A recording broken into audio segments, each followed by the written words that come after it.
Internet gods today. He usually doesn't, do that little. Anyway. Well, it's not too bad. It's only like around your shoulders right now. Yeah, but usually the background's good enough. People go, "Did you get a flat screen TV?" No, my living room has never been that clean. Thank you. So you said you grew up in Cincinnati. I did. Where are you living now? On Daniel Island outside of Charleston, South Carolina. Daniel Island. Yeah, it's so I know you're from North Carolina, right? Yes. So my wife grew up between Sullivan's Island and Charlotte, and we moved down here to be near her family back in August. We are the next suburb from Mount Pleasant outside of Charleston. Yeah, I've been all over that area, but never heard of Daniel Island. How big or small is it? Very small, and it's the first people started moving here 15 years ago. It's not old. It's the tip of Daniel Island is not far from the peninsula itself, but to get here you have to go through North Charleston or Mount Pleasant. It's very removed. Yeah, bridge or Yeah, so bridge? there's a bridge connecting it to Mount Pleasant and a bridge connecting it to North Charleston. Oh, okay. Yeah. I'll have to work on my green screen. Anyway, yeah, I got a different color shirt on. Maybe that's it. Usually I wear a white shirt and tie. Maybe my personal background is upset because I don't have a tie on. Well, your look is usually what I go with as well. A jacket over a t-shirt with some sort of a mental health slogan on it and a hat. Because like you, I've got the hair issue. So Yeah. starting to have to think about that when I go places. Yeah, and the reason why I have it is the because it's thin on top, it really pixelates because the light goes through it. Yeah. Unfortunately, but that's all right. I'm 63 and held on to it for a long time.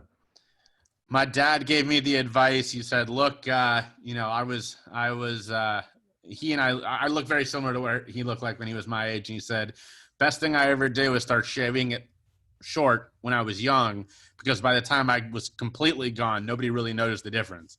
Yeah, So and actually, I meant to get a haircut on Friday, ran out of time there. My haircut at the barbershop is incredibly busy, yeah, and I get a high and tight flat top. Same reason your dad did, because it's like a half step to shaving it. So that's right. yeah, and I can't just I would shave it completely bald rather than comb over. It no, doesn't I look just good for anyone. It's I don't understand why we as a human race have simply not just gone, "Hey man, just cut it out." well, I wrote a joke about Trump years ago. I go, look, dude, that is your hair, correct, but it didn't grow in the spot where you got it, and you've got enough money you could buy the hair club for men, That's true. or go to Bosley and get the a gazillion micrographs. Good. But yeah, if I had real money, Jay, I'd get those, not the doll hair plugs like they used to do with the two, three, four little hairs they do. Bosley does. It's like 5,000 of them. Wow. Yeah, to fill in around the island and make sure it remains a peninsula. That's a good one. That's a good line. Yeah, actually, the Jack, I can't think of his last name, comedian. I did the peninsula, and then he gave me the line, the last one. On a windy day, it's a drawbridge. Nice. Yeah, comics do that. They stand back of the room oftentimes, listen, and come up and go, "Hey, man, there's a joke you missed." Yeah. Oh yeah, perfect. My best friend is a comedian in Chicago, Oh, and really? yeah, so he started in Cincinnati. We grew up together, and so I spent a lot of years being one of his only fans, and now he's lucky enough to have a legion of them. But it was fun watching his rise. How old is he? My age, about he's 33 or so. Oh yeah, so probably wouldn't be anybody I know. What's his name? Spark Tabor. Oh yeah, I mean I played Cincinnati a bunch of times. There used to be several clubs: Broad Ripple, Comedy Connection. Wait, that's Indianapolis. Yeah, in Cincinnati, it's Go Bananas is the big one, and there's a what's the chain? Funny Bone? Funny Bone. That's right. Yeah, I played all the bones, as I said back in the day. That's right. Yeah, 2,629 nights in a row, nonstop. Oh, that's a lot. My wife and I, she came along for the ride, 7 years and change. Wow. Yeah, it was opened up, and back then they put you up in a comedy condo, not a hotel. Right. So I lived with Foxworthy and Ron White and Ellen DeGeneres and Rosie and Dennis Miller and Bill Engvall, and back in the day when they were just comics. Right. What a ball. It was a great time to be in comedy, young and in comedy, just to toss it all and jump in a car and go. It's a different life. Yeah. My friends back in Raleigh, where I was raised, I could see it in their eyes when we go back there. We play the comedy club in Raleigh. We pack up. We're getting ready to leave town. You just see the look in their eyes. Oh man, I would love just packing into a vehicle, get a gorgeous blonde, and leave town. So it was an adventure. So tell me about your mental health work. Sure. So I'm 10 years in recovery myself, and Recovery from prescription pills mostly. Okay. And towards the end, a lot of cocaine, but prescription pills was my biggest issue. And about 5 years into recovery, so 5 years ago, I was asked to do a speaking engagement on that topic. And, I was pretty reluctant, as you can understand. The stigma is real. And through a long story short, overcame that, told my story. And it was like a lightning bolt, man. That snowball just started going. And since then, I've been doing a lot of speaking, writing, some consulting and personal coaching as well. And just overall advocacy towards ending the stigma and trying to, just do something about this. I hate to say epidemic. That's how I used to describe it. But now we're living in an epidemic. So, but anyway, I mean, you understand how many people we're losing every year to preventable deaths from suicide and addiction. And it's heartbreaking. So I would put 50,000 suicides, another 65 opioid. yeah. That's over 100,000. I would put that in the epidemic category. Yeah, so it's funny. What I say to people is if there were other preventable causes, I used to say this before this COVID, that if there were other preventable forms of death that were causing 100,000 people, over 100,000 people to lose their life every year, there would be riot in the streets. And then we got COVID and there were riots in the streets. And so that kind of took away my punchline there. But it's all true. It's just, we can stop this. We're just not. Yeah, and COVID's taken 105, 106,000 this year, but that's the total every year between Right. suicide and opioids. We don't know how many of the opioid deaths are accidental overdoses or on-purpose overdoses or whatever. Right, and you make a really good point that COVID has taken that all deaths. We're just talking about two causes, and that's overdose and suicide that equal 110, 115,000. We're not talking all the others in the second tier that you would also include the way that they are in COVID. So it is a really big problem that we're still not talking about. Yeah, it's like a 737. I think it's 737 going down every day with everybody on board dying. Maybe two 737s when you add the opioid deaths. And if they were going into the ground like lawn darts every day, there'd be an outcry. Hey. Yeah, and people wouldn't be flying on planes anymore. But hey, we achieved that, didn't we? That's true. But yet people are still, doctors are still prescribing these pills, and we're still fighting the war on drugs, which has done nothing. And it's just, it's yeah. If we spent the money on treatment, if we spend on interdiction, arrest and incarceration, we could probably and decriminalize a lot of that. So 100%. Yeah, you get treatment rather than going to prison. I bet you we could win the war on drugs. That's right. But you know what? It's an industry. I mean, everybody's got a vested interest. The judiciary, the constabulary, and prison industrial complex. They've all got a Right. skin in the game. So I don't see that Well, happening, unfortunately. what's so unfortunate is that there's a guy in Cincinnati actually who is TED speaker and all that, traveling the country, the world. He is a sheriff who talks about how we can't arrest our way out of this, which shouldn't be that outside the box, but it is. And what he says is that it's so backwards. I mean, what you just said is exactly right. But if we would do the things that you're describing, that we're talking about, then people like him could actually focus on the real issues. And so we wouldn't lose, all these people wouldn't lose their jobs. They would actually get to do the things that they think they're going to do when they're signing up to be cops.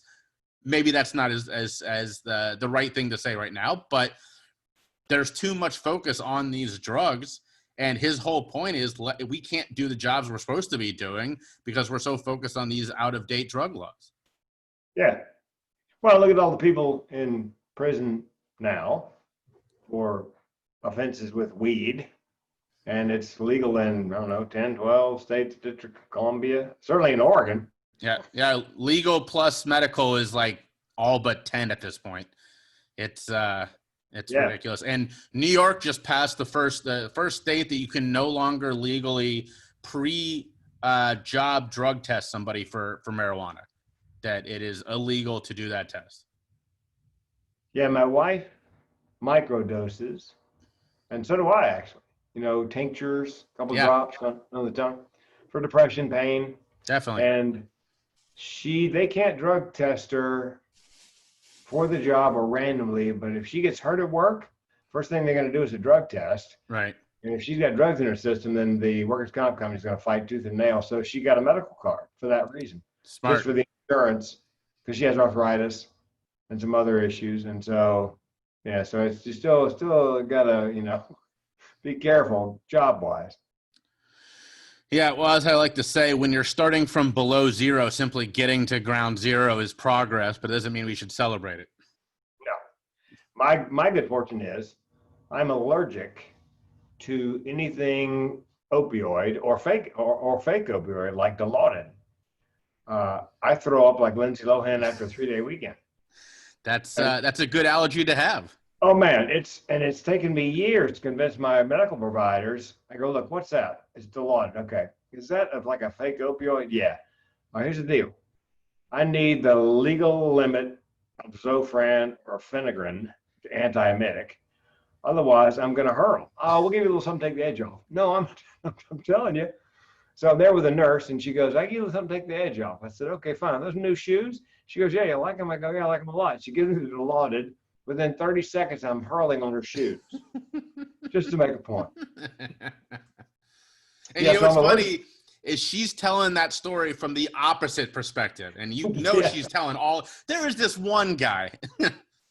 Yeah, I just I'm 63. I get my colonoscopy because I'm proactive about my health. And the guy goes, we're going to give you some, Versed, which is fine. Or propofol, one of the two, and some fentanyl. And I go, the hell we are not. He goes, what do you mean? I go, because fentanyl, I'm going to throw up. Here's what we're going to give me. We're going to give me the Versed and some Benadryl, which makes the uptake faster, or we're not going to do this. He goes, okay, fine. Because I just know, and yeah, it is a great allergy to have because there's no way I could get addicted because I'll tell you how bad it was. When I had the first colonoscopy and they gave me the opioids, I had to stay in the hospital overnight, which nobody does with a colonoscopy. And I looked so bad that night when I came back for my, follow-up. The doctor who did it didn't recognize me. She goes, "You're Frank King?" I said, wait, let me help. She goes, oh my God. Yeah, anyway. So let's talk about your speaking. I'd love to help you with your speaking career, but you may be rocking it already and you don't need my help. Well, here's the question: is anybody rocking it right now? You know, I was yeah, best year ever until March 10th. yeah.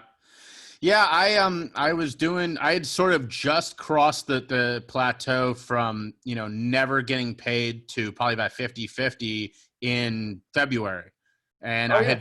I had 3 paid speaking engagements lined up for April. And of course, then all of that was gone. And so, there is a little bit of nervousness about, do I get to start back where I was, or am I going back a couple of steps? So we'll see. I have a couple, tentatively lined up for the end of the year when things start to reopen. But, all of that is sort of fingers crossed. We'll see what happens. Well, a couple things. What were you charging for your 3 speeches? The ones that, you mean the ones that I had coming up? Yeah, the ones ones that disappeared. So one was 250 and 2 were 500. Dollars? Yeah. They were short introductory things. Okay. Well, we need to raise our prices. Yeah. I've been told that before. Yeah, and know this: I've never raised my fee until somebody else told me. Yeah. Somebody they're going to call me a speaker. I started 3,500 plus travel. Speakers Bureau called me. Frank, look, I'd love to book you, but I've got somebody that does what you do for 5,000. I'm making 30%. So let's do the math. Would I rather make 30% on 3,500 or $5,000? You need to raise your price. And which bureau are you using? Beg pardon? Which bureau were you using? That was a Cal Entertainment, CAL Entertainment, somewhere in Southern California. I mean, I work with a number of bureaus. Yeah. So I bumped it up to $5,000 per his request. And then a friend of mine, NSA, National Speaker Association, she saw all my stuff. She was working with me. I was helping her she got a TED Talk. Somebody invited her to do a TED Talk. She didn't have to audition. And she said, look, Frank, I already got the TED Talks. I don't need any help there. I just need to make sure it's good. So I was helping her with it. And she looked at all my stuff. She goes, what do you charge? And I said, $5,000. She goes, oh, no. You wrote jokes for Leno for 20 years. You're, technically a celebrity speaker. You need to be charging a range, 7,500 to 15.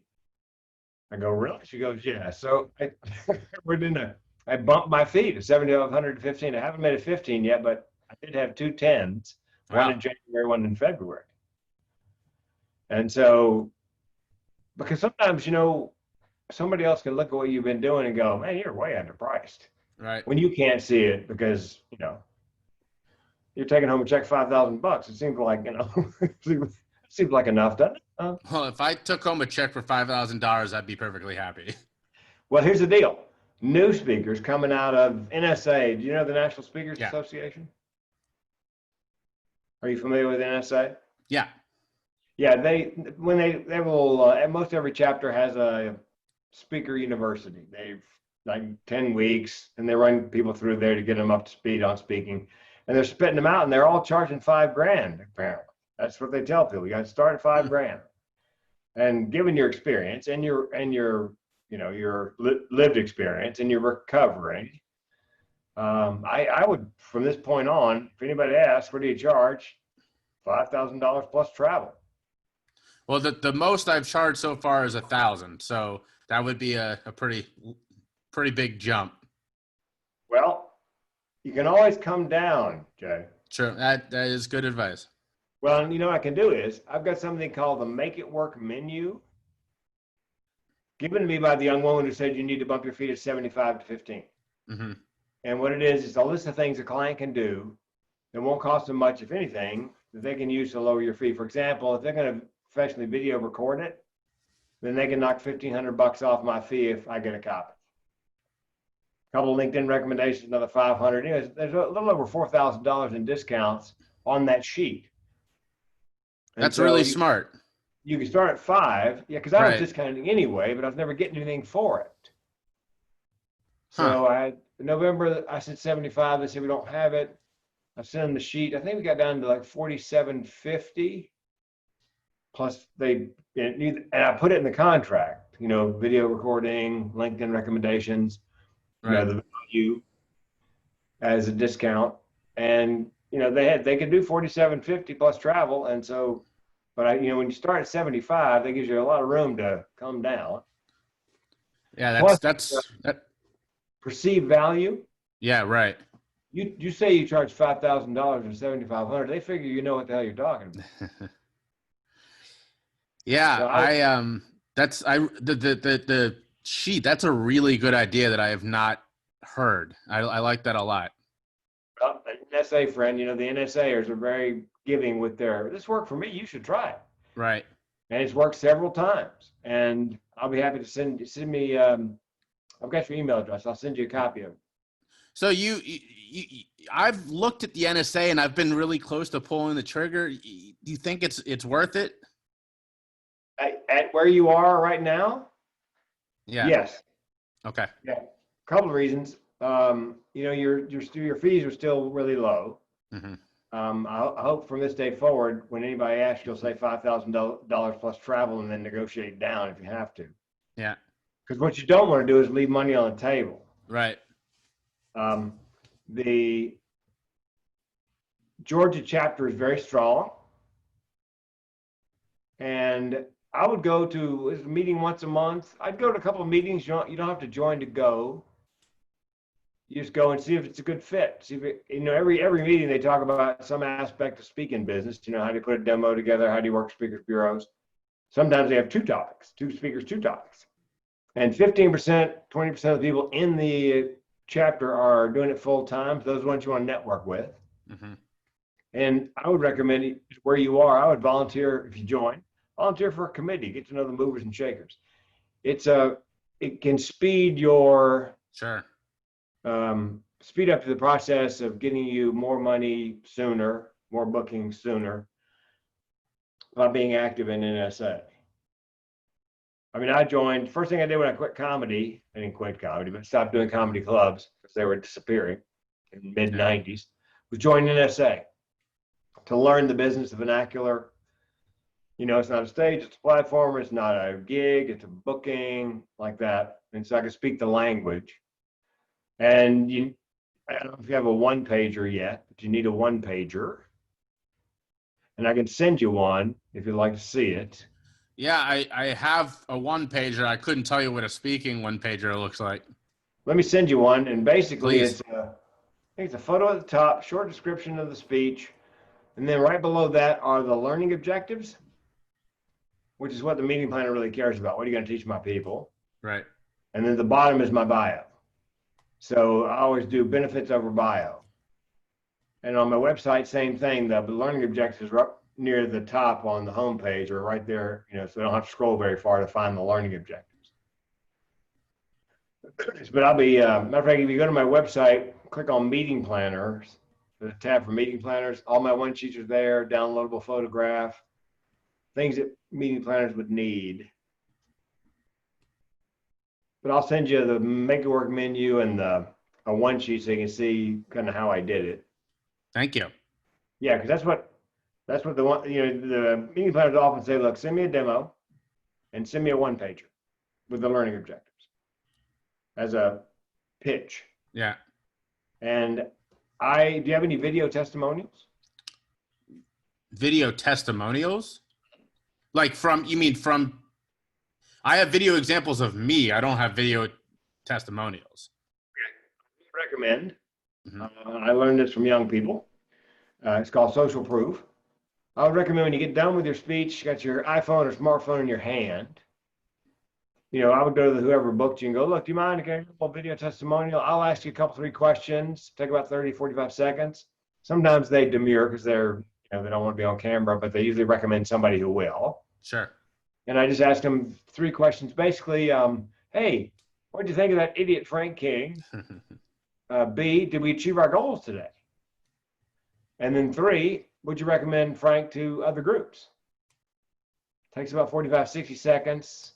And I've got them by industry. I just booked a gig in Nebraska for a behavioral health group.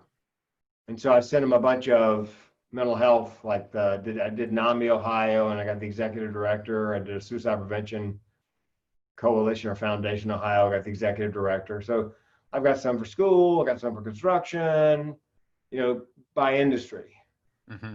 And that way, and I've got them on my website under testimonials along with the written ones, but there's also, I lead with the video ones. And the, 30, 45 seconds, 60 seconds tops. And do you have a LinkedIn page? Mm-hmm. That's where I do most of my work. Okay. Do you pay for it? Do I pay for LinkedIn? No. Okay. If you pay the first level up, like $29 a month, Yeah. you can put video on there. And I've got video demos of me, and I've got video testimonials as well. So if somebody goes to my page, don't scroll very far, they'll see video.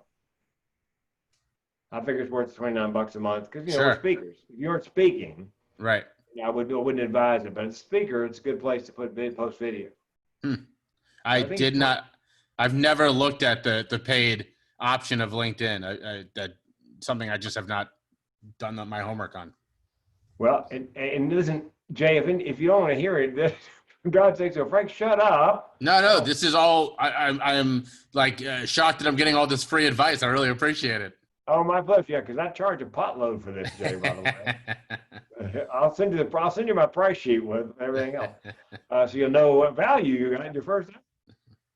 Actually, I do a half hour for everybody for free. So this is basically what I would tell you in half an hour. But I would go with $29 a month, I think, if you do it monthly on LinkedIn. And then you can mount video, which I think for speakers is, because a lot of times I meet somebody and they go to when somebody goes to your LinkedIn page, you've seen this, somebody visited your LinkedIn page. And so sometimes they keep themselves anonymous. Somebody in behavioral health, North Carolina, visited your page, but a lot of times their profiles are there. So, right. Hey, somebody on a plane, look, they checked out my page to see if I'm legit. And oftentimes when I ask them, reach out to connect with somebody, they will go to my profile first before they'll connect. So yeah, I would definitely pay for LinkedIn. Do you have a podcast? I do. Are you going to have me on? I would love to. That's good. Yeah, because when I try to do, Jay, I try to do 2 podcasts that belong to other people every week. Well, so my podcast is all about addiction and mental health, and I focus on people who are like in the industry, which includes the whole spectrum of people doing good work on this topic. So would love to have you on. Yes, and the benefit of me being on, besides being entertaining, because I'm a great guest, after doing comedy for 34 years, is that when you post it, I get the SEO because my name's there, the keywords are there. Right. And then when I repost it on all my social media and do a press release and whatever, then I get a second round of SEO reposting your, I actually just interviewed a comedian yesterday. So somebody old? No. Well, unless you consider you old, I wouldn't say that. I'm old. Okay. Well, Veronica Porras, she is out in Oregon as well. Really? Yeah, she's in recovery, and we had a nice chat. Well, if you would, next time, if you have any contact with her, give her my contact information. Love to have her on this. I would love to. She does the Poor Ass podcast, all about budget, and she's like I said, a comedian. I think I would love to connect you two. Yeah, because this is the suicide prevention punchline because comics kill themselves so regularly. Yep. So yeah, I would recommend. There's a website called Podcast Guests. I love it. So Podcast Guests. Here's what's so funny. I've been found by a lot of people on Podcast Guests. I got one person off there, and since then my podcast has taken off, and I haven't had to ask people. Like, so many people have been so like loving this idea that I've been really lucky to get all of my guests sort of reaching out. But it's such a great website. I'm kind of surprised. I haven't seen you on there. I dove deep. Which categories are you in? Huh. What's definitely possible is, like I did when I messaged you, that I confused you with somebody else in my mind and went right past you. Yeah, and I think I did the same for you. I think I reached out after I reached out. Well, I'll tell you what, Jay, I've got a virtual assistant, a woman. And she was doing email and cold calling for me right up until the COVID. Yeah. And then that became kind of silly. And so what I did was, I've got target markets for my speaking. and I've got target markets for my TEDx coaching. For example, my TEDx coaching, speaker, coach, author are great because most of those people want a TEDx. So Right. she goes through LinkedIn, and anybody whose profile, little paragraph under their picture says speaker, coach, or author. She reaches out on my behalf, short paragraph, let's do virtual coffee. And so if you ever need a virtual assistant, she's Smart. $17 an hour, which is just ridiculously cheap. She does Right. an hour a day for me. Hmm. And when I started doing the LinkedIn with her, I think I had about 13,000 connections, and now I'm at 14,876. Wow. Going for 15 is want to cross that $15,000 threshold. Yeah. Yeah, I had no idea how valuable those were until I got a call from a young friend who wanted me to help promote their app. Huh. I said, "You want a 63-year-old guy to help promote your app?" They go, "Frank, a 63-year-old guy with 13,000 LinkedIn Right. connections, 5,000 friends, and 2,000 Facebook likes on your business page." Yes, we do. So, yes, if you ever need a virtual assistant, whether it's going to be emailing and cold calling. Do you have target markets do you have an ideal client list? So yeah, so I've started. That's one of the things I've been slowly doing during this COVID is doing more the target, the dream 1,000 or whatever. But the target market is different. That one I've been working on, and I think the mental health world, and that is so. I started with NAMIs, Yeah. obviously. Good place to start, and that's where 2 of those 3 were for very local, small. That's why some of that was small budget because it was so local for 10, 15 people. Yeah. But that was my number one, and then COVID hit, and so it knocked my trajectory off. But Yeah. So if you're working with Kathy, who's my virtual assistant, you would say to her, "Look, Kathy, um, we need to either find or I need to buy a list of all the executive directors of all the NAMI chapters in the country," and you give it to her. Then she would do an email that you cobble together, and then she'd follow it up with a phone call. When people go back to work. yeah, right. Same thing. She's going to do that for me. Same thing with MHA, Mental Health America. She's going to Yeah. contact every chapter. Any mental health foundations. Do those are you seeing that those people have more money? Because that's been my biggest issue is that, like I said, I was getting from them that what I was charging was sort of in line with what they were willing and able to pay. Well, Ohio paid me 2,500 plus travel. Okay. Orange County, California, annual event fundraiser, 2,500 plus travel. Okay. So Been that's about considerably half what I higher. know. Yeah. Higher, but yeah, not 7,500 certainly. Right. They're not breaking the bank, but like I said, I mean, I was charging them $250, and then one was going to be $1,000 down the road, and that was sort of what I was comfortable. That $1,000 for one of those events was what I was getting the sense from them that they were comfortable with. If I'm hearing from you that you were paid, 2.5 times that, then there's probably some wiggle room there in the middle that I wasn't utilizing. Yeah, and a couple of foundations, one in Portland or Vancouver, Washington. I got $5,000. Okay. And one in Maine or somewhere up in the Northeast, I got $5,000. Bigger foundation, annual event. So, and if you use the Make It Work menu and you quote the NAMI 5,000, there's like $4,500 worth of discounts on there. So you can get it all the way down to $500, but you get something for your discount. Sure. Which I'm doing one virtually on the 26th for a Portland foundation, suicide prevention. And lady goes, "How much do you charge?" And I go, "You sitting down?" She goes, "Oh God." And I said, 7,500 to 15,000. And then she's like, well, let me send you the Make It Work menu. There's like $5,000 worth of discounts on there. So I got the gig, but I asked a higher price because I don't want to leave any money on the table in Right. case they've got it. So how has the virtual thing been going for you? I haven't gotten much. It's not I haven't got it as much, but most of the speakers bureaus that are going to survive have a page now on their site, speakers who do it virtually. Mm-hmm. So I did some webinars and some virtual stuff and made 5-minute demos for my 2 keynotes. So they'll have some example. And the Speakers Bureau told me that I need to be doing it like this. So Frank, I saw your demo, but it's you sitting down with a headset on. It's more like a teleconference. Get a green screen, decent background, get a stereo mic, good HD camera, and stand up. And it looks more like a keynote. So now I do them in this, like this. Mm-hmm. And I got one live event became a virtual event. That'll be on this coming Thursday. It was $5,000. It's not going to be 3. They used the make it work menu because they didn't have as much money. Right. And the one in Portland, we're not sure. I asked for 75, but it'll probably be, they'll probably use every discount on it they possibly can. And even if they, I said, look, don't let money stand in the way. We're saving lives. Just tell me what you can pay me. So yeah, so I like hearing that, because that's something that I discuss as well, and I frame it as, look, this is so important to me that I never let money be the reason why it doesn't happen. Let's make this thing work at the end of the day.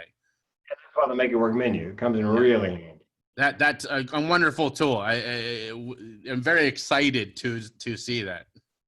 And also, if it's going to be 250 or 500, oftentimes in the past, when I was making money, I would say, look, I can't take $500 because if somebody finds out that I did it for you for 500 and I'm asking them for 7,500, right?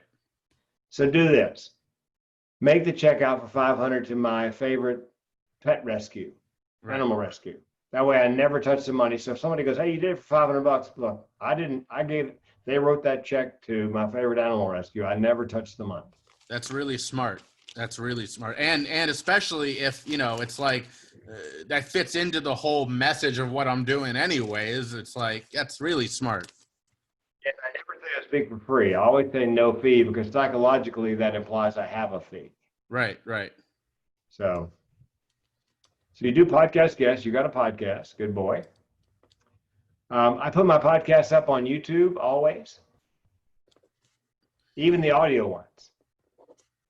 Have you found that works for you?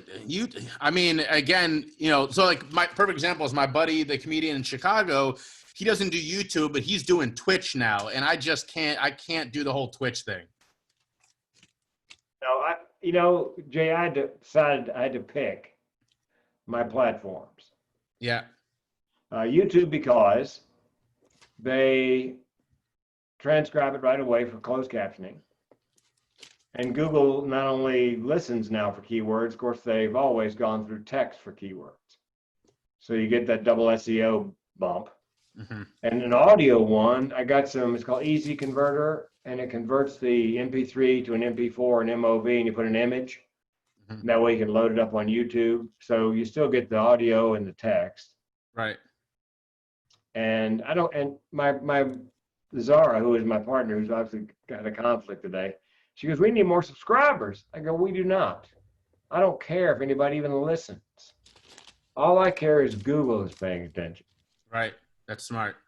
If you're in front of your computer, if you go to Suicide Prevention Speakers, plural, Dental, DENTAL, Suicide Prevention Speakers Dental,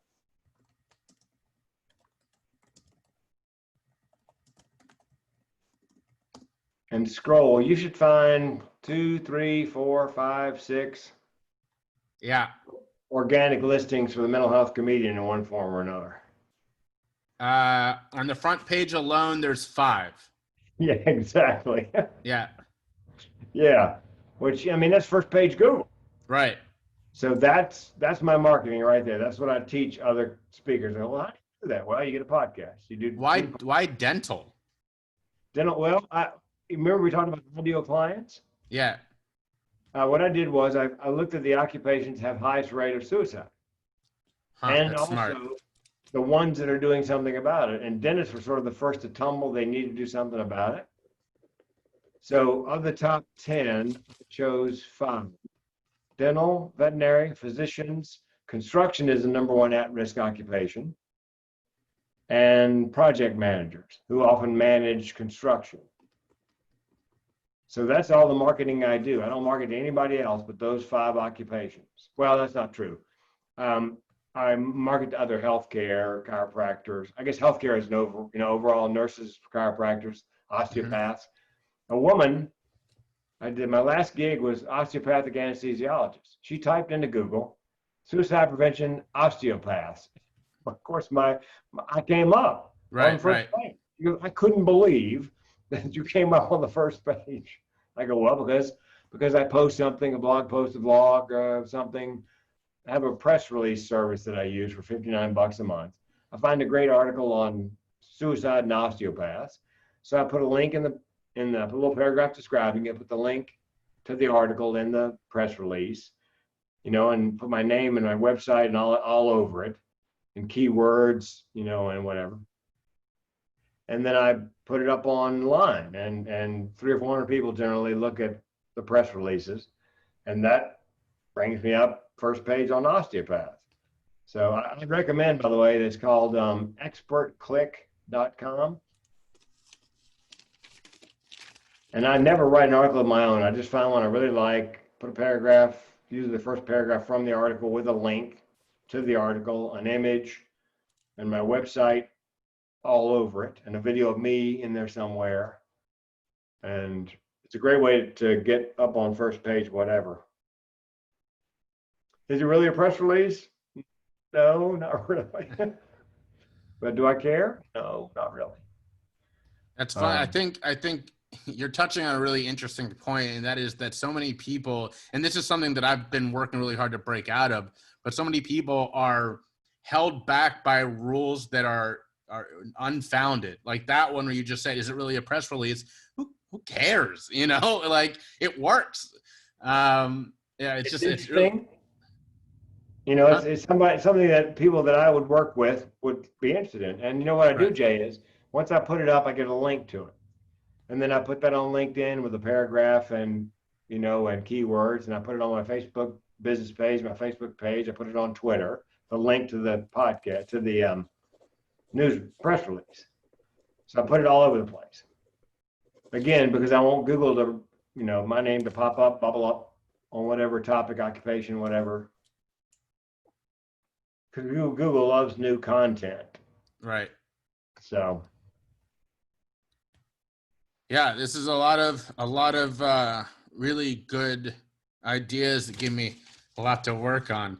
It's a all right, shame that Jesse. your partner didn't show up, but I appreciate how worthwhile this has been, anyways. Well, and if you ever want to do a TEDx, it's not going to get you a gig, Yeah, but it might help you get an engagement if that's the demo you send them, and they see those big red letters behind you. right. So, if you go to TEDx, see, got a new website, yourtedxcoach.com, yourtedxcoach.com. There's a PDF there, free for an email address. The 6 things you can do to kill your chances to get a TEDx.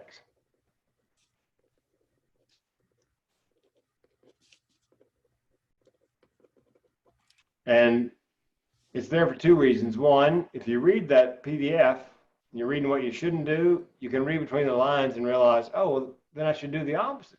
Right, Oh, okay. And the second reason I put it there is for years, I've had websites, people visit them, I have no idea they were there. But if you have them give you an email address right, in exchange for something free, then when our next volume of our men's mental health book launches, I can send an announcement to everybody on my email list, and it's not spam. They opted in. right. So, and if you go to my website, thementalhealthcomedian.com, Hmm. there's an MP3 of the unabridged audiobook of our first volume of the men's mental health book. It's free. It's an MP3 of the entire thing, and I voiced it. And you can get it on Audible for $10, $11, but you can get it free if you give me an email address on my website. Again, because I want your email. Right, And giving away an audiobook, what does it cost me? Nothing. right. Hmm. And my editor makes me sound amazing. When I hear what he does to my voice, I'm like, damn, I'm good. And Well, on writing a book, I can give you want an easy way to write a book. I'm working on one, so yes, please. Well, what we're going to do, and with your interview, as a matter of fact, we'll be in a book sometime. We're going to take a half a dozen interviews because most of the people we interview are interesting, Right. and create a book. I'll put it through Otter, Otterai, Otterai. Yeah, it's a good transcription service. Put all those 6 guests podcasts through Otter AI. My sister's an editor. She'll go through and make sure it all makes sense. We'll put a picture in the bio of the guest, and that'll be Suicide Prevention Punchline Volume 1. Huh. Smart. Yeah, because you have interesting people. And it's the kind of thing you put on the back of your toilet and read through one interview. Right. Per sitting. That's Yeah. that's so the book that I started last year and then got put on hold because of COVID was interviews with people who are doing frontline work to change, the percent and the stigma and the epidemic of mental health and addiction. And then COVID hit and I stopped because I was really enjoying doing it in person. Because there's things people will tell you in person once you get them going that maybe they won't do so, like this. Yeah, in that case, I just audio record them and transcribe it. And Yeah. So this is the transcription I've been using is okay. So this is a better one. I think so. I've tried several. Otter.ai, I think. Okay. Or I'll check that out. IO. Yeah, just put Otter transcription. You'll find it. Okay. There's a free version, allows you to do X number of Right. words a month. I think I pay $10 a month for unlimited. Definitely worth paying for. Yeah, definitely worth paying. And we've got, I think we may have 3 dozen interviews so far. So I'll go back and I'll pick most of them have been pretty interesting. So I'll pick the first 6 and turn it into a book. Next 6 turn it into a book. That's a nice thing with ebooks and self-publishing. You never have to print anything until somebody buys it. Right. That's smart. And I'll do an audiobook version where I do the introduction, read the bio of the person, and then have my editor insert the interview. Right. Audio. So the audiobook will be me introducing them and then us doing the podcast. And So you who's do an your audiobook editor? it's a guy on Fiverr. Oh, okay. Nice. Yeah, he does $65 per finished hour. Not how long it takes him, but per finished hour.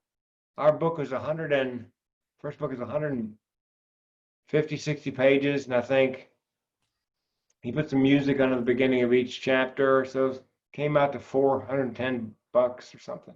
Wow, that's not bad. And we have 3 authors. We just divided it in thirds. Yeah, he does a great job. He takes all the lip smacks, breaths, and he masters it for Audible. So so when you get your book done, I would recommend you do because I don't read books anymore. I listen. Yeah. So I had to drag my 2 authors kicking and screaming to Audible. Like, why would we do an audiobook? Because I don't read books anymore. I listen. Yeah. That's smart. So I think that's podcast guest, expert click. Use the podcast to make a book. I think LinkedIn, bump your membership. Yeah, I think it's that's pretty much the course, Jay. How lucky am I? Yeah, didn't cost you a dime. Well, what you can do in return is if somebody goes, man, I'd really like to have a TEDx. Really? I know a guy. I will, 1, check it out myself, and 2, definitely recommend people. And then 3, I'm going to connect you to Veronica Porras. Yeah, absolutely. Because I think you guys would have a really interesting chat. You make a good chapter in a book. Yeah. So you said your collaborator clearly got stuck somewhere else. Do you want to just send me a invite for another time, or? Yeah, we could talk more about your mental health journey and how you're coping and how it's influenced and your career. Yeah, this is more, this is more of a speaker coaching session. Yeah. I mean, look, you tell me if you think people would enjoy this. I'm happy to keep going with this topic, but Oh man, I'm gonna post the hell out of it. Are you kidding me? well, sweet. Yeah, oh yeah, I'll post it on YouTube and it'll go on the podcast on Spreaker and all the platforms. You know, because I just do it for the the SEO. Right. Well, do you want I mean, if you want to keep talking about mental health, I would love to hear more about your I mean, from your speaking, it sounds like you have a Oh, really fascinating background of your personal mental health journey. oh, okay. Well, I started in comedy and actually started out of college in insurance. Saw the great old school motivational guys like Zig Ziglar, and sat there in the audience thinking I could do that Yeah. if I just had somebody, something to teach somebody. I always wanted to make a living and a difference, but I could never figure out. Matter of fact, when I joined NSA the first time, everybody there was trying to make a difference. So I decided my tagline when I first joined NSA was "Make a living, not a difference." Famous for it. Yeah. And then when comedy clubs closed, were closing, I made the jump to corporate comedy, the rubber chicken circuit, after dinner, after lunch. Right. And people would pay a lot of money. I was making $5,000 for 45 minutes of clean comedy. Basically, because the meeting planner would say, "We're paying you $5,000 for 45 minutes of comedy." No, you're paying me $5,000. So when I get done with my job, you still have a job. You're not paying me the jokes I tell. You're paying me the jokes I don't tell. Right.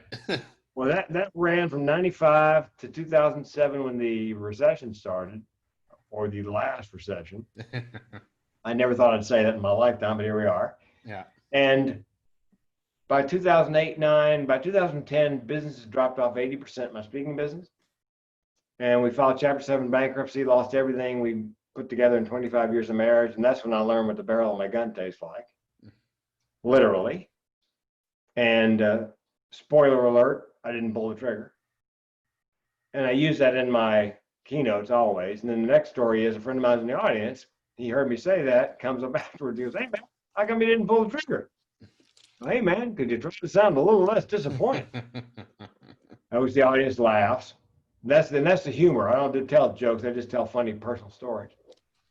And I decided I bought Judy Carter's book called the Message of You: Turning Your Life into a Money-Making Speaking Career.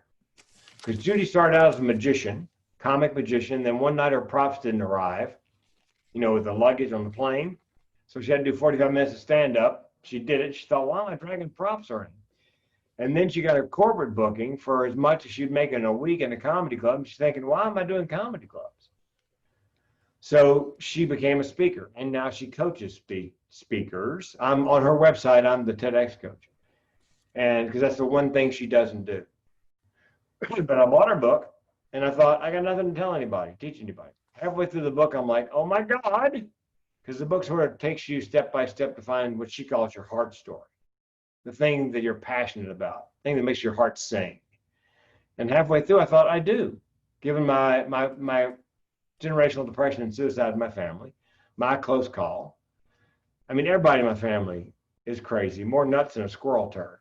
So but nobody in my mother's generation talked about it.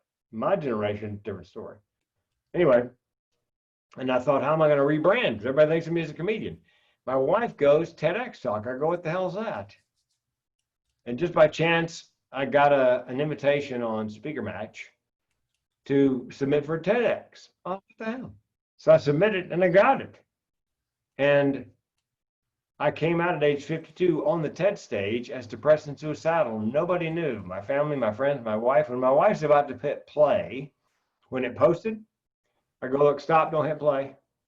There's a half dozen things I need to tell you. I just don't want you to hear on the video." She had no idea. And then that TEDx got me 2 more. Somebody saw it, called me up, said, "Do you have another?" I go, "Yeah." And that's 3. My 4th one is called "Suicide: The Secret of My Success, Dead Man Talking." And that's one of the secrets, I believe, to getting a TEDx is having a title that's maybe counterintuitive and kind of funny and has, like Dead Man Walking. There's a connection to pop culture. I sent it out 6 times, and on the sixth one, I got a phone call. Now, normally it's an email saying, we want you to audition by Zoom. The woman on the phone goes, no, you're on. You're coming to this TEDx. Okay. So, and then my fifth one was mental health and the orgasm, treat your depression single-handedly. And I had a ball. It was just, I love my iPhone, but it's my second favorite handheld device. The committee asked me, why don't I have any PowerPoint slides? Where am I going to get those? Pornhub? I turned to the screen. I went, ladies and gentlemen, click, click, pretending. The money shot. And by the way, Ted, the big Ted, declined to post it. And they wouldn't tell me why. And so I'm now pitching it again to other TEDx's, hoping that whoever sees it at TED.com and has to approve will be somebody different, because it's just too good. I got a standing ovation, first one ever. I mean, best joke in there. My wife hated it, begged me to take it out. I said, do you guys know why they call an orgasm an orgasm? They're looking at me like, no. I go, because nobody gets spelled. And they laugh, and I go, oh, thank God you like that. My wife hated that joke. I'm surprised that that was something that Ted was interested in the first place. Well, nobody on the TED curation team except the executive director liked it. And she had final say. And one of the women came up after I got the standing ovation and said, Frank, look, I didn't think you belonged here. I didn't think. She goes, I've never been so happy to be so wrong. Because I was the highlight of the TEDx. So that's awesome. Locally live, but it'll never see the light of day. But I'm pitching it again. It's just too good an idea. Too much fun not to. So at the bottom of my Gmail are 4 TED Talks. Yeah. So again, not going to give me a gig when people go, damn, comedian with 4 TED Talks. And then people started calling me, hey man, help me get a TED Talk. And I was doing that for nothing. And then I met a woman on LinkedIn. She goes, Frank, look, I just paid the Idea Collective $4,800 to help me get a TED Talk. And I went, $4,800? She goes, yeah. I go, guess what I'm charging now? So I started charging $4,800. I let them do $400 a month on Square, on a credit card. Mm-hmm. But here's the deal. My deal is it's a till death do us part deal. You give me actually now it's $39.97. You give me $39.97, $397 down, $400 a month for whatever, had 9 months. I'll work with you until you get a TED Talk or you die trying. And if you die and one of your adult children wants to do a TED Talk, you can will me to them like Packers tickets. And I've got a group coaching session as well. A woman I met on LinkedIn, business coach. She goes, I want a TED Talk. And I go, I'd love to have a business coach. She goes, I can't afford you. I go, well, let's barter. First thing she said to me was, you don't have a TEDx coach website. You need a standalone TEDx coach website. I got the guy to do it. So he designed that, and he redesigned my resources. So that's how I got into the TEDx, officially TEDx coaching. And I got 3 clients right away at $4,800. And one got a TED Talk in April. That's going to happen in August. And the next one got 2 TED Talks in May. Now he's got to decide which one he wants to do. And both the guys had submitted in the past to TED and got nowhere. So, I look like the king. Have you found, so I've only submitted to, let me take this back. I've submitted to 3. One of them was a salon event. I don't know if you've ever seen these. They're short ones. I got that one. I didn't get the actual TED Talks. Have you found that TED usually prioritizes people with research and not with lived experience? Well, they've gotten more particular in the last couple of years about the research. Yeah. When I did the TEDx Durango, I'd never had to footnote my talk before. So I had to give them a list of resources and citations and references. Uh-huh. And I had one for every fact I quoted, and most of them I had 2 sources. Mm-hmm. And maybe that's why turned me down. Maybe they didn't like my research. Right. But the short answer is yes.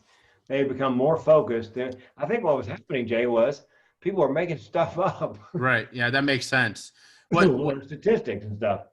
So what yeah, worries me though is that people like you and me with the lived experience get pushed down for people who have studied this in a lab. And now there's room for both, but for perfect example is the last one I got rejected by, I made the short list and then didn't get it, which is fine. That happens. But of the 10 people who were selected, 9 were researchers and 1 had lived experience. And that was more disappointing to me than the actual rejection itself. yeah. Well, I think it varies by committee. And I think the young woman that I met on LinkedIn who paid $4,800, they helped her cobble together her application, and you cut and paste and save your answers because most Right. apps have the same question. She applied 80 times and didn't even get a call back. That's like Well, startling. we talked about it, and she was pitching something. She has a best-selling book on Amazon on essentially succeeding through failure. Mm-hmm. And I go, why are you not pitching a TED based on that? Right. She goes, there's so many TEDx's on failure. I go, that doesn't matter. It's your take on. So she sent in 5 applications, 81, 2, 3, 4, 5. Guess what? She's got a call back on the 10th for the finding the funny in failure. So the people that put our stuff together are good. Mm-hmm. She filled in the blanks, but it Right. didn't. Her applications.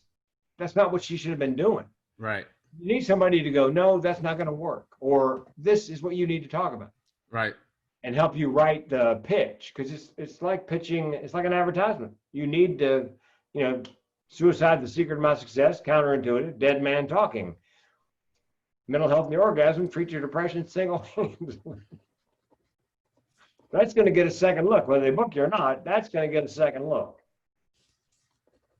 So I think if we can make it creative enough, you might be able to get over that research hump. Yeah, he's got lived experience and his sources are good. Researcher, but as long as your sources are good, your citations, your references, your resources, Mm-hmm. I bet you can get one over somebody who's just a clinician and done the research. I'm on my 3rd page of notes here. This is Yeah, very. sorry, Jay. No, don't be. I mean, keep it coming. This is. I understand now why you're doing so well in the coaching thing, man. This is great. Yeah, just I think you need a writer to help with the application for TEDx. It's kind of like pitching a TV show or Right. a treatment for, it needs to catch their attention.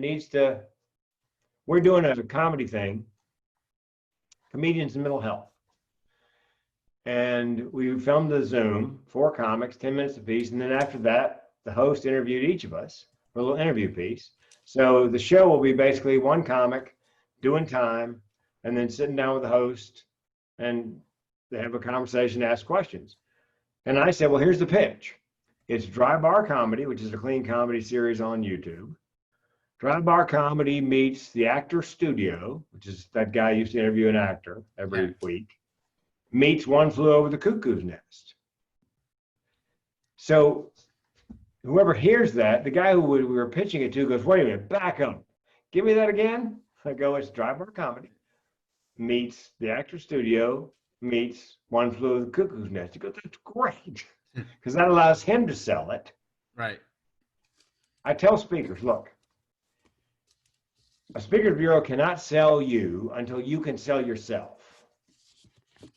So when you go to them, you have to have all the pieces in place where you're actually selling yourself as a speaker. Then they can sell you, because the clearer you are with them, the clearer they can be with the client. Yeah, I have to think about how to brand myself in a catchier way. Yeah, people ask me, what do you do? I speak on suicide prevention as a workplace health and safety issue. Well, that raises a question. Well, how does that look? Well, I teach people the signs and symptoms of depression and thoughts of suicide, what to do, what to say, what not to do, what not to say, with humor. So that's my little elevator pitch. And a lot of the TEDx apps will say, tell us your idea in 10 words or fewer, or 15 words or fewer. And man, that's one of the hardest exercises for my clients. 10 words? Yeah, well, mental health and the orgasm. Treat your depression single-handedly. 10 words, or 9 if you hyphen the single-handed.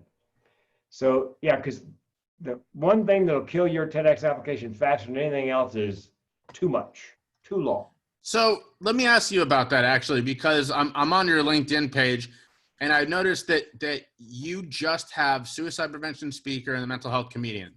So have you found, I'm struggling with when people ask what I do, I say speaker, writer, consultant, coach, and advocate, because I used to just say speaker, and then I was applying for some writing opportunities, and people go, oh, but you're not a writer. I'm like, oh, but I am. And then the same thing happened with the coaching, where it was like, do you do coaching? Yes, I do coaching. So how have you found that just describing yourself as the speaker limits your opportunities for these other things? Jay, if somebody goes there looking for coaching and they don't see it, they should say TEDx coach on there somewhere. It does. It does at the end. The last thing says TED and TEDx talk coach. Yeah. Well, and I wasn't leading with suicide prevention speaker and my business coach. Yeah. But Frank, that needs to be the first thing in your little paragraph there, because that's what you do. Because I had it farther down. I had like the mental health comedian and then suicide prevention. She goes, you need to reverse that. Because if they skim it, you want them to see that first, suicide prevention speaker. I said, what about the coaching? She goes, you're going to make far more money speaking. That's a good point. So lead with your number one profit center. Yep, that's a really good point.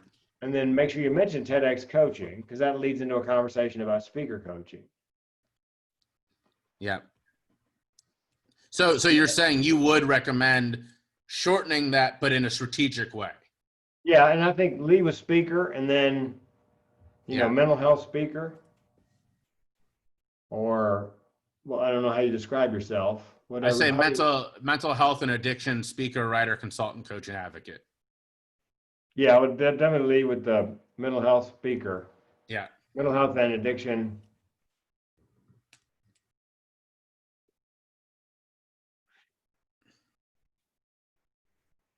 And I might even say, it may cost you some words, you may have to lose something, but addiction, I don't hear that much anymore from my mental health friends. It's substance abuse disorder. Yeah. Substance use disorder, actually. Yeah, so it's interesting. I was interviewed the other week by someone who still uses the word clean, and I said, no, we don't say that anymore, because if you're struggling with addiction, you're not dirty. Why would you call me clean? And they they weren't okay with that. They were like, well, whatever. I'm going to say whatever I want. But then it got asked by someone, so you make a great point, but you still say addiction. And it's because it's more of a clinical word, separating the physical abuse and addiction, right? Those are two different things. Yeah. So you make a good point, though, and that it's with some of these things, mental health is one where that's broad, everyone knows what it means.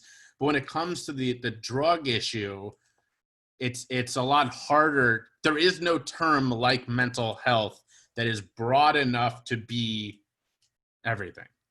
Yeah, because at LinkedIn, you have to be careful not to be too clinical, because it's not always clinicians looking at your, right. Probably more often than not, it's civilians.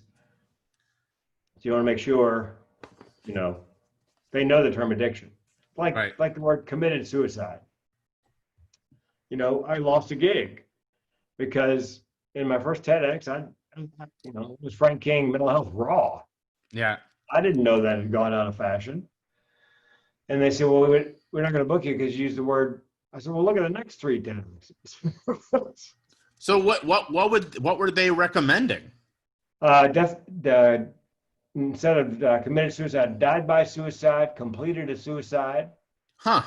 Because committed has baggage. You commit a Yeah. crime, you commit adultery, you commit a sin. You don't commit cancer. Right. Although I argued at the time, look, it's like the old joke about breakfast. Bacon and egg breakfast. The chicken's dedicated, the pig is committed. But yeah, so I just changed it. And I believe fighting over vernacular is not where we spend our time on these issues. Yeah. But again, with clinicians, they're speak the language. Right. So, and I don't often correct people unless they are in the business. Yeah, my when I had that conversation, it was someone who's trying to get into speaking, has never done it before, and she was using the word sober, and I said, you have to understand that word can mean about 20 different things depending on who you're talking to. If it's an AA group or if it's a group of scientists, you just shouldn't use it at all. And she just like didn't get all of that. And then we got on to clean, and she was like, well, I consider myself clean. I was like, that's fine. You just have to know what people are saying outside the room where you are. And you're right. I mean, addiction is one of those ones that is now becoming that edge as well. Yeah, and when I tell comics, when I coach comics, the F word. If somebody wants to book a comic, one F-bomb is not going to get you a job. It will keep you from getting a job. Because the person looking at your video or whatever probably has a bunch of videos to look at. They're not looking for all the reasons to book you. They're looking for the first reason to put you in the no pile. Right. That's smart. So same thing with committed suicide. If you're looking for work as a suicide prevention speaker and the word committed, and I know this for a fact now because I've lost a gig, is in your pitch or whatever, demo, then it's not going to get you a job, but it may actually keep you from getting a job. So, yeah, I think that's really good advice. I wrote down eliminate all the ways for them to say no, because at least when I go to apply for something, it's the opposite. I'm trying to convince them why they should say yes. I'm ignoring the bigger issue. Let me make sure I'm not giving them a bunch of reasons to say no. They're interviewing 25 people, and they've got to make a decision. Right. And you use the wrong terminology and they're sensitive to it, then you're in the no pile. That means you only have 24 people to consider. Right. That's a good point. And that's, I tell my comics, look, if you're going to drop the F-bomb, drop 50 of them. Right. Because then you'd be a cable comic. You can be on, Showtime, Netflix, but don't drop one. That's right. just going to be, it's going to hold you back. That's, that's really good advice as well.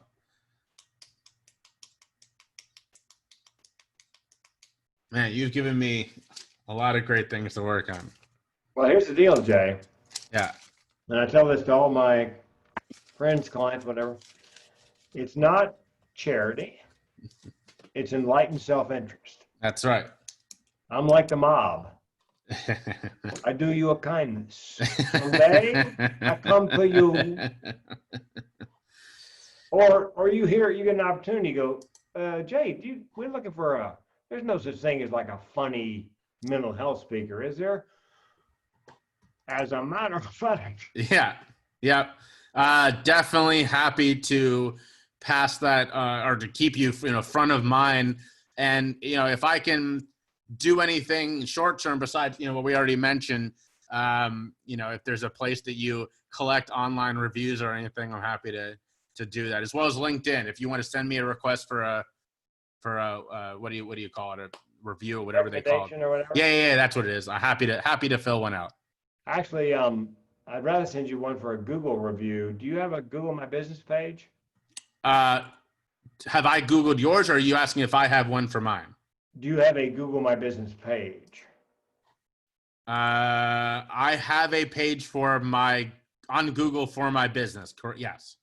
Yeah, because the reason I ask is, and my young co-host, Zara, she saw my Yelp. She signed up for Yelp. I go, well, that's good because they use Apple Maps, Google uses Google Maps, so you need to Yeah. be on Yelp so people can find you by way of Apple Maps. I said, but do you have a Google My Business page? She goes, what's that?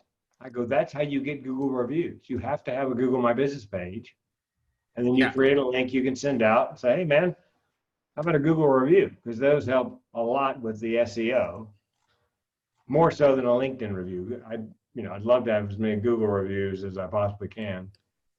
Yeah. I've got one for both of my separate businesses. Oh, good. Yeah. Yeah, well, you'd be surprised how many people don't. Even Well, young people.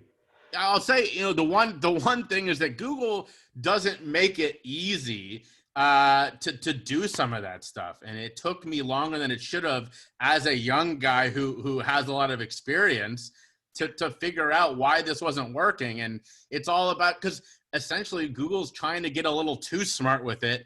And so they're trying to give you a bunch of stuff, but then it makes it super, like my dad is setting up his website right now and he cannot get the Google Analytics to work. And I was like, I feel it. Like, I understand. He came to me as a young guy for advice, and I was like, I'm with you. Well, and I went to, I did a speed test on my site, and it wasn't awful, but it wasn't good. This load time. Right. So I just went to Fiverr, like $45. I found a guy, and I got him back. I hit the speed test, 100% mobile, 100%, on the PC. And I do that every so often because over time things begin to drag your speed down. Yeah. So yeah, it's but I can't tell you how many of my friends, speaker friends, have no idea. I've got a coaching client. I Googled his, did a Google Analytics speed test on his mobile page. It's like 24% or something. I'm like, dude, you need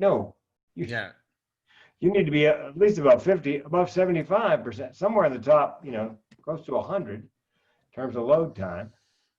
Because I haven't done one since I first set up my website. You just reminded me I should probably do that. Yeah, do a speed test, and if it doesn't come up the way you want, I'd go to Fiverr and it's called a Google page something, page load, page speed. Yeah, anyway. Yeah. Well, yeah, if you want to send me a place where I can give you that recommendation, I would be more than happy. I'll send you a link. Yeah. Because my friend, Zara, again, my co-host, said, I want to send out a link because I'm not getting paid much for a gig. So I'm going to ask him for a Facebook, LinkedIn, several other platform reviews. Yeah. I said, well, if you do that, make sure you send them an email with the link directly to the form. Don't make them work for it. Yeah. Make sure it lands right where they can just put 5 stars and a comment. Yeah, that's good. If I have never used, since I set it up, I have not asked a single person for a Google review. Yeah, it's on my list. I don't do it as often as I should. It's one of those things I should be doing at least one a day. Mm-hmm. Yeah, I should. Man, I've got days worth of good tips coming from this call. Homework. That's you know what? Here's what's funny. When we're kids, we fucking hate homework. As an adult, I want it all. Like, give me all the stuff to work on. Send it all this way. My friend Zara, she said, you coach speakers. And they go, first of all, it breaks my heart, Zara, that you don't know that already. And secondly, yeah, but it's not like I'm tinkering with the keynote unless they want to make it funny. Then I can make their keynote funny. Matter of fact, I made a book funny. I just talked to a guy that I made the book funny for him and I voiced it for him. And I try to write the funny in the book in his voice, so it doesn't seem like the jokes are bolted on. Right. And he goes, Frank, it's amazing. People come up and they go, that funny you had in chapter 2, I could just, in my mind, I could see you saying that. And they go, exactly. That's exactly what we want. We want them to hear your voice when they read the funny. So how did you find, obviously the joke, like that's your wheelhouse, but the, like the voiceover work, because that's a thing that I've done a very little of and I love it. And I've been doing that alone. And I other than the one opportunity plus my own work, I haven't had much success finding those opportunities? Yeah, I thought it was going to be a profit center for me in the beginning, Uh-huh. but it's so time consuming Yeah. that I did 2 other people's books and realized how time consuming it was. And so I thought, you know what? I'm not doing it anymore unless it's a friend who asks or I wrote the book. Right. Because it just doesn't pay very well compared to what I can make speaking and the hours I spend recording. If I spend those marketing, I can make a lot more. The ROI is a lot higher if I spend That's a those good hours point. marketing. Yeah. So I love doing it. I love hearing my own voice, especially after my editor gets done with it. But it's kind of impressive to send to your friend and go, damn, wow, I didn't know you could. And one of my coaching clients wanted a voiceover for the front end of his video, but didn't want to do it himself. So I did it. It's very short, probably 30 seconds. And it's kind of half Rod Serling, half Pack-a-Day Smoker, or maybe the old movie, In the World. That guy, Don, I can't think of his last name, did all the movie trailers. In the World. He goes, man, how'd you? I go, well, I just, I decided Pack-a-Day, a little bit Rod Serling. It's a story of a man. That I really enjoy. And he was like thrilled. Yeah. Because, hopefully it'll catch their attention. Right. So yeah, I would encourage you to do it. It's a great, when I took my first voiceover class, they had a guy in the booth, another student doing a McDonald's read, a McDonald's commercial. And I sat in the back of my eyes closed listening. And he got done. And I said to myself, man, it's a McDonald's commercial. For God's sakes, put a smile on your voice. And the teacher says to him, it's a McDonald's commercial. For God's sakes. And I thought, oh, hell, I got it. Because she would say, and she did many times, a good set of pipes will get you a job. A critical ear will get you a career. If you can hear that or hear it missing, right, then that's and I took 5 years of voiceover in LA, and I thought, what happened was famous people started doing voiceover. Yeah. Commercials, animation. Used to, actors, when I was a kid, actors did not do commercials, much less voiceovers or the voices of the Disney movies. But now it's Eddie Murphy, it's Chris Rock. Well, I saw there was a documentary. I'm a big Robin Williams fan, being in recovery and mental health. He was such a big guy in the world. And a lot of people, this documentary I watched, a lot of people credit him for changing it because he got rid of that stigma when he made the genie of Aladdin a character in itself. All of a sudden people went, oh, like this could be cool doing voiceover work. And now it's this whole thing. Well, I worked with him a couple times when I was a doorman in the world of comedy. He was in town, San Diego, filming a movie with Dangerfield, I think. And he dropped by the Comedy Store on a open mic night. Wow. And here's how classy he was. They said, well, put you right up. And he goes, no, you can't put me up. These guys, they live for this. Let them finish their little 5-minute sets each, and I'll go up close the show. Because he knew once he was up there. Right. And he did that more than once. Where he would say, no, put me on last. And of course the crowd goes nuts. And he wasn't manic off stage. He was just an ordinary guy. That's awesome. Yeah. And shows were identical. People go, he thinks so fast. No. He picks different people and jokes in a different order, but it's pretty much the same show each time. The magic is he makes it look like it just occurred to him. Yeah. So it was fun to watch his technique. That's pretty great. Yeah. Nice guy. That's awesome. Well, if there's anything else I can do for you, please don't hesitate to ask. This has been a really, I just am very appreciative. Thank you so much. My pleasure, Jay. The executive coaching, till death do us part for the TEDx, $39.97. It's like $400 a month. And I've got a group class. I've got a list forming, 5 people, basically the same thing as Zoom once a week, unlimited email and text. Cover a lot of the same material, just no individual coaching. And I think it's 12 weeks instead of lifetime. So, because some people can't afford $39.97, Yeah. even at $400 a month. So, yeah, And because that's only how much is that one? that's $11.97. Great.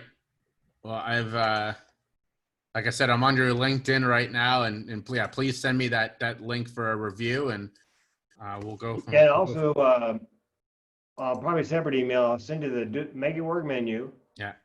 and then the one pager, so you can see what I use for my one pager. Thank you. And basically, I've got a bunch of one pagers, same format, just different. Sometimes a different picture, a little bit different verbiage.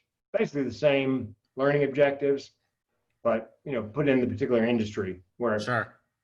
fits. Well, and I will connect you in the next couple of days to Veronica Porras, because yeah, that would be good for her, for sure. Yeah, and in the meantime, if you were my coaching client, I would suggest that you break out. You do the MHA, Mental Health America, the NAMIs, Yeah. any mental health foundation. You may have to buy a list from a list broker, Yeah. the Mental Health Foundation. Um, but also see if there isn't some other industry, some other groups that have an annual meeting, that book outside speakers that can afford your fee Yeah. and have a real need for what it is you have to say. Maybe Okay. one an industry, I will tell you this, the safety industry, they have OSHA has protocol. Safety managers are taught to spot drug and alcohol addiction. Mm-hmm. Yeah, and they've just tumbled the fact that suicide is a workplace health and safety issue just in the last year or so. But for a long time, they teach safety managers how to spot drug and alcohol addiction. So safety managers might be a target market for you. That's sad, but that's a really good idea. Yeah, because if I did it's called the V as in Victor, PPPA. V Victor, 3 P's and an A. It's a big safety association. And hey, yeah. The cat's not gonna get eaten. And a lot of the businesses in there, Marathon Oil, Shell, Morden Salt, huge businesses, Mm-hmm. power companies, where if somebody's drunk on the job or high, they're not just risking their own life. They're risking the life of the employees around them because of the dangerous nature of the work. Sure. So I think that might be a good target market for you, safety managers. And there's a safety speakers bureau. They've gone dark until the first of the year because work dried up. Mm-hmm. It's called the Safety Institute, either thesafetyinstitute.com or safetyinstitute.com. That's all they book, safety speakers. They charge $100 a month, I think, to be on their list. And I don't normally pay speakers bureaus, but because they have one thing, Mm-hmm. and it's the target market for me. Same with dental. I pay $5.95 to a dental speakers bureau because that's all they do. Mm-hmm. And people come there looking for speakers for dental. But safety, I think, Jay, maybe that third leg of the stool, along with the NAMIs, MHAs, mental health foundations, Mm-hmm. because drug and alcohol or substance use disorder is a big deal in that safety industry. I was the first suicide speaker they ever had at that big annual meeting. That's pretty awesome. Yeah, I come out and I do my thing. About halfway through, I go, anybody ever have a what do we call it, the active shooter drill, involved in one, given one? All the hands go. 1,000 people, all the hands go. I go, yeah, you know what? You guys are in the prevention business. We're all in the prevention business. Here's the deal. Active shooter drill ain't prevention. No, it's mitigation. You're just trying to keep the body count down. Mm-hmm. It was like I hit him with a bat. I go, here's what you need to do. You need to go farther upstream. Bring somebody like me in, teach everybody, all the managers, whatever, how to spot signs of depression, thoughts of suicide. Then midstream, bring in a conflict resolution trainer. Train everybody in conflict resolution so that when somebody spots somebody who's depressed and perhaps suicidal, and they figure out it has something to do with the people they work with, then you go into conflict resolution, and you may never have to worry about a body count. And it was like I split the atom. Because they thought of it, active shooters prevention. You just, it's too late at that point. You're just keeping a body count. So, but yeah, I think safety may be another industry for you. Well, I will definitely look into the UPPPA. Yep, that's probably the biggest. But there are others, but there were 1,000 people at that annual meeting. Okay. They asked me because I was going to do a breakout. They go, "Would you mind doing like a TED Talk style, 10, 12 minutes at the opening general session in front of 1,000 people?" Well, let me think about it. Nah, yeah. It was great. I mean, Anyway, I will send you the link for the review after I've got it in a file somewhere on my, my laptop in my Gmail. But first, I'll send you the Make It Work menu and the one pager to give you an idea. Yeah, and I will, if you are open to it, probably in a week or two, reach out about recording a time for my podcast. Yay! Would love to have you. We can actually talk about mental health. Yeah, you know what? I'm gonna make you talk about it, and obviously we'll. So the way I do mine is I interview people for about an hour and then cut it down to about 40 minutes, 35, 40 minutes. And give people 2 to 3 opportunities throughout to shout out where people can find you and what you want them to know about you. But we focus mostly on your story and why you do what you do and the things you think we can all be working on. So I think you'd be a perfect fit for that. I would love to do it because, like I said, I try to do 2 a week. Awesome. I don't know how you have the time to do all this stuff, man. It is, well, young man who's not a motivational speaker, but should be, a friend of mine. He goes, "Look, Frank, here's the deal. I worked with a guy one time. He said, just do 3 to 5 things every day. 3 to 5 things that are going to generate business for you. Regardless of what else you do that day, do 3 to 5 things." So my 3 to 5 things are, I try to line up a podcast guest for this podcast. Mm-hmm. I try to line up my own appearance on somebody else's podcast. I try to apply at least to a TED Talk every day. That's 3.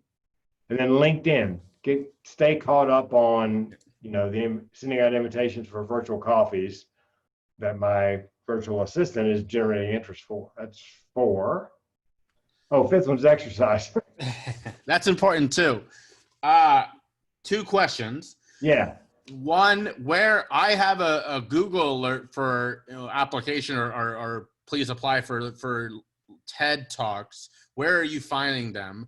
And 2, I spend a lot of time on LinkedIn. Are people open to this idea of just the virtual coffee? Like, that's a cool idea. Are people down for that?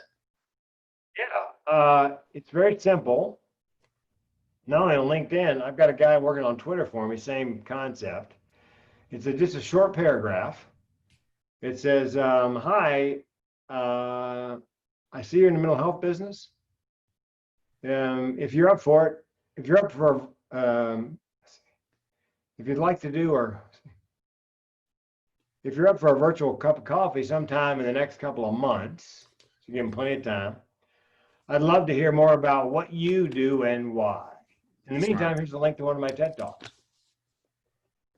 That's it. And I'd say 2/3 of the people that I pitch that write me back. They may hit my profile first, but write me back and go, "Yeah, virtual cup of coffee sounds good." Awesome. So then what I do is I go, "Coolio, here's a link to my calendar," and I've got a calendar service. Yeah. And I've got it set up where for a half hour of virtual coffee, the calendar knows that's 3 to 6 p.m. any day. So that's when they click on the virtual coffee 30 minutes, it takes them to my calendar and shows them between 3 and 6 p.m. They can have a 30-minute slice anywhere in that time period. because that's kind of I'm burnt by that time of the day, and I don't really want to do anything creative or, Sure. I can talk on the phone or do a Zoom.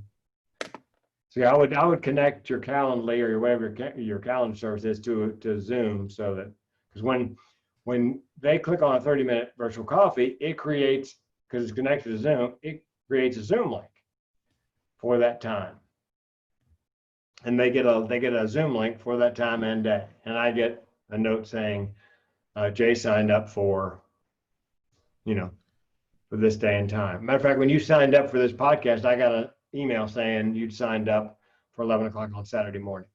So you definitely recommend a calendar service? Yeah, oh yeah, it makes Okay. life so much easier. Well, let's get together and chat rather than Yeah. go back and forth about dates, time. I hate it. I like. I guess it's part of it is just me going, oh, I'm not that big. I don't need a calendar service, but I'm all about anything that makes my life easier with this shit.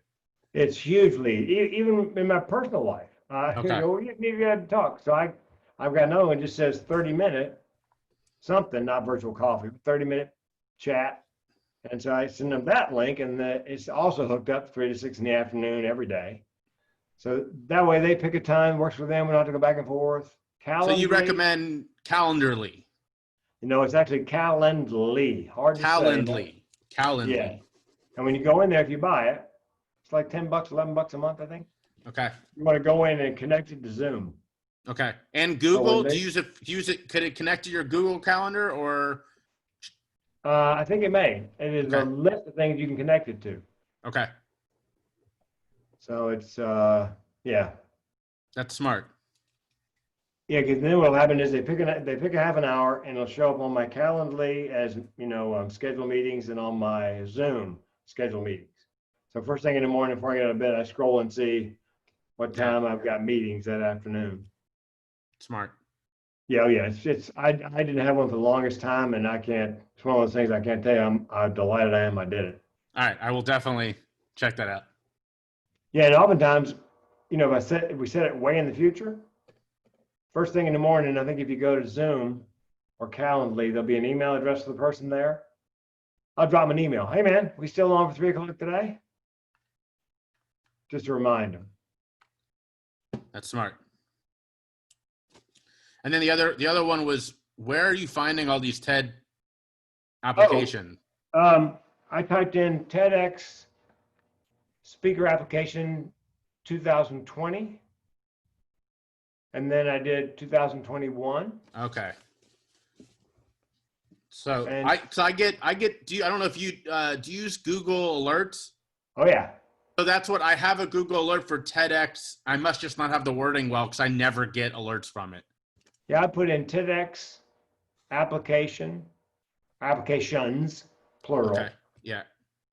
And 2020. And then I would do Okay. one for 2021. Okay. And, some of them you go to and they go, well, the window's closed, or because of the COVID, we postponed. It's tough to find one to do every day. But that's cool that's your, I mean, you found your niche. Like that is the number one advice people always say is find your niche, and you're knocking that out of the park. Yeah, my speaker client every now and then says to me, how'd you pick your topic? Well, the topic picked me. Yeah, I've said the same thing. They're like, oh, you talk about, addiction. Why did you choose that? I'm like, I didn't choose it. It's not a choice. No, it's a club I didn't really ask to join. Yeah, right. Well, and it always makes me happy when one of my clients, I had a client who has narcolepsy. She wrote a book on narcolepsy. She has a foundation, a sleep foundation. Her TED Talk, her TEDx pitch is on sleep, not just for people with narcolepsy, but the other 4 out of 5 people who don't have a sleep disorder, but are always looking for tips on getting better night's sleep. Right. And she didn't know she had narcolepsy until she was in law school. She thought he was that tired. And then she saw a sleep specialist, and they go, no, honey, not everybody's not that tired. You have narcolepsy. So I love that, because that's why she speaks on it, writes on it, foundation on it. It's more difficult if they don't have a passion for something. I want to do a TEDx on customer service. Really? Yeah, right. You're passionate about customer service, are you? Yeah, but passion, I think that's, and a niche, and pick a lane. Yeah. I finally picked the lane January 1st, 2018. Thought, screw it. I'm just going to do mental health suicide prevention. I'll take a booking for comedy, but I'm not going to market it. Right. And then I picked those 5 occupations, 6 with safety. I'm just going to market to these people. And you see the dental thing. I mean, that's the benefit of, niche and then niching it again. Yeah, I mean, as I was saying earlier with my business card, I had to get better at that. I'm just so afraid of leaving any opportunities on the table. I think I've made myself too broad. Yeah, and here's the thing. In my experience, meeting planners don't want a generalist or somebody who does a lot of things. Yeah.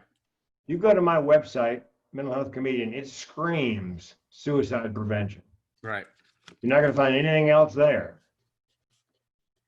I mean, maybe in a drop-down menu, other programs, TEDx coaching, clean comedy, but you're going to have to hit a drop-down menu to get that.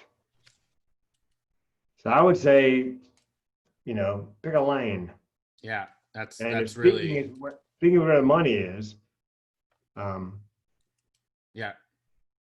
Because you can always explain that. I mean, it doesn't break my heart that my partner on the podcast didn't know I coach speakers, but still, I think if I'm a meeting planner, I want the guy who does this. Right. That's so here's what I think is sad is that a lot of what all of this, like, just it's common sense, like it makes sense.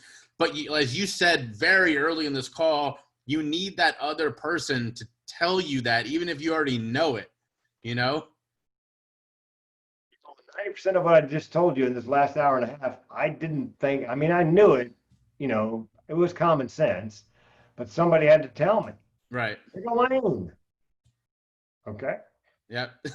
Raise your fee. All right. Yeah, I found expert click-through guy that also turned me on to podcast guests. Guys, podcast I was listening to on speaker marketing. I got those 2 from one guy. What's the, you said that one was the,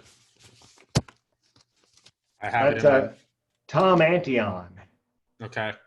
Antion, Tom Antion. He's a speaker marketing guru, been around forever. He's got a podcast, and those 2 things I heard on his podcast. I was listening to a podcast called Marketing School. It's 5 to 7 minutes every day. And they were talking about how to have a kick-ass podcast. And they said you need to stream. And with Zoom, you can stream on Facebook Live. And if you apply to LinkedIn and they accept you, you can also stream on LinkedIn. But there's also something called, where is it?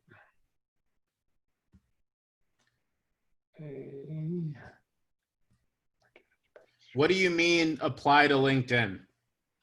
To stream video on LinkedIn, like doing a Facebook Live only on LinkedIn. Right. You have to apply and be accepted for them to allow you to do that. Yeah. There's a site called Restream, R-E-Stream, like water, Restream.io. And there's another one. Let's see. Restream.io. Yep. And there's also Repurpose. Let's see what they're. Repurpose.io.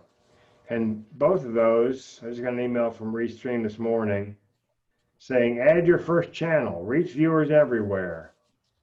You can add YouTube, Facebook, Twitch, LinkedIn, Twitter. So when you're doing what we're doing, you can stream it live on all these other platforms.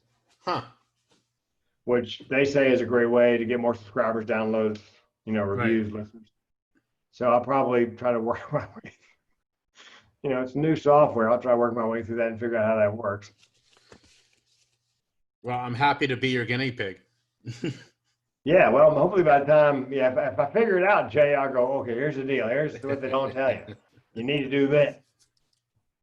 But yeah, I would apply, Jay, to LinkedIn Okay. and to see if you can stream. Because I've got almost 15,000 connections. I would love to stream our podcast on LinkedIn. Just have to get permission. I'm hoping that once I get over 15,000, because I'm at 14.8 something. Yeah. If I can get over 15,000, maybe that'll be enough to convince them I need to be streaming on there.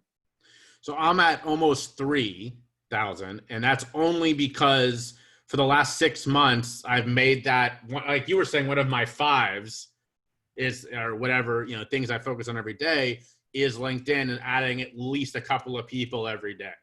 So that's one of my missions right now, is to get up over 5 by the end of this year. The technique, and again, it's common sense, but I learned it from a speaker coach, is that non-salesy, hey, I see you in the mental health business. If you're ever up for a virtual cup of coffee sometime next couple of months, love to hear more about what you do and why. In the meantime, here's a clip of my TED Talks. And they often ask me, why'd you pick me? I said, well, in your profile, it has mental health, or it has suicide prevention, or it has, coach. So I don't just pick them at random. There's a reason and the reason my virtual assistant pick them, that we have keywords we're looking for: dental, veterinary, physician, anything in those target market / keyword categories. Okay. I will pivot that direction. That's great ideas. Yeah, just a short, sweet. And what I do, Jay, is if they say, love to have a virtual cup of coffee, then I just go, Coolio, here's a calendar link. Yeah. And then I also go next to the notifications where you see who took a look at your profile. So same basic note. Hey, thanks for taking a gander at my profile. If you're ever up for a virtual cup of coffee sometime next couple of months, here's a link to my calendar. And in the meantime, here's my TEDx. So they took a look at the, they had some interest. They got to my profile. I try to follow up. And I'll bet you half of those people that I follow up with, if I follow up, will eventually connect. Okay. I honestly don't know if I can, if there's any more homework. This is, you've got me a week's worth, man. This is great. I'm sorry, Jay. It's like assigning a term paper. What? No, and if you think of anything after this, I really appreciate it. I'm gonna do this. Yeah. Next time you're filling out a TEDx app, I'll send you my calendar link. You pick a time, and you can share the screen with me. We'll fill it out together. And as a matter of fact, if you want to send me your answers ahead of time, here's what they're asking, Frank. They want a 10-word description. They want 250 words on the idea. Here's my 250 words. They want 250 on why I'm the guy. And they want, another 100 words on what are the takeaways, action items. If you want to send those to me in advance so I can look over them, and then we can fill in the blanks, and I can tinker with it before we fill in the blanks. Does TEDx, do they pay well, or is it really, you see it as a good resume boost? They generally pay nothing. Mm-hmm. 2 of the ones I did, they gave me a couple $100 for travel because they made a lot of money. Mm-hmm. But they don't guarantee it. And you pretty much pay your own way. But it's a good resume. It's good for you. It's good for credibility. It's good for marketing. Those red letters, some people don't know the difference between a TEDx and a TED. Mm-hmm. So they, like the big TED. Right. So yeah, it's just credibility, good for branding, marketing, those big red letters behind you, and a photograph. Even though TEDx Durango is not going to post my video, I've got some great photographs with TEDx Durango behind me. And I use those for when people say, send me a headshot. I just send them a couple, 3 of the ones from that TEDx. They're great shots. So yeah, Well, yeah, send me your link, send me all the stuff we talked about, and I'll make that connection. And I'll reach out in a couple of weeks when my calendar opens up a little more for recording to get you to tell your story on my podcast. In the meantime, I would get a green screen, a good HD webcam that's not in your computer. You may already have one. Mm-hmm. With a stereo mic, so you don't have to have any other mic, like a headset. Yeah. Is this? And oh yeah, perfect. Yeah. As long as it picks you up from, I'm about 2.5 feet from my stereo mic, and in a decent background. People use like waterfalls, the Grand Canyon. Really? Are you in the Bahamas? Just something clean and Yeah. uncluttered and stand up. If you're gonna do a virtual, I would recommend stand up as again, makes sense, but didn't until somebody told me Sure. stand up. Stand up so it looks like a keynote. Right. He That's a good thinks if idea. you do that, because a lot of people are discounting for a virtual. He said, look, Frank, a lot of people are discounting, but I think if you stand up and it looks like a keynote, you can charge more. Maybe not full retail, but closer. Yeah, So, that's good advice. all right, Jay. Well, I really appreciate it. And let's stay in touch. This is great. Yeah, well, I know. Good thing we have a pandemic and you got nothing else to do because you got a ton of homework. Yep. And we will be in touch shortly for all that we've talked about. All right, man, I'll send you my one pager and Thank you. the make it work menu and then the link for the Google review. Definitely. I really appreciate it, Frank. Thanks so much. My pleasure, sir. Talk to you soon. See you.